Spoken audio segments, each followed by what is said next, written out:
ఆకాశంలో పక్షులు గుంపులుగా వెళ్లడం మనం రెగ్యులర్గా చూస్తూనే ఉంటామైతే మనం సరిగ్గా వాటిని గమనిస్తే ఆ పక్షులు ఎక్కువగా వి షేప్లో వెళ్తుంటాయి. పక్షులు అలా వి షేప్లో వెళ్లడానికి ఒక కారణం అయితే ఉంది.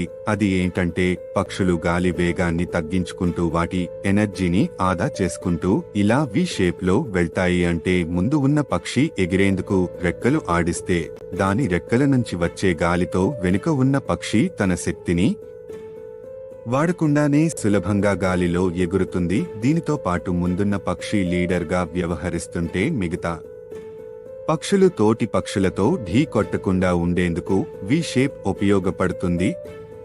ఈ వి షేప్ ను మిలిటరీ అవుట్ఫిట్ ఎయిర్ షోలో కూడా పాటిస్తుంటారు. పక్షుల రెక్కల్లాగే విమాన రెక్కలతో వచ్చే గాలితో వెనుకున్న విమానం పెద్దగా ఇంధనాన్ని వాడకుండానే ఎగురుతుంది. దీనినే ప్రపంచ దేశాలు వి ఫార్మేషన్ లేదా విక్ ఫార్మేషన్ అని పిలుస్తాయి.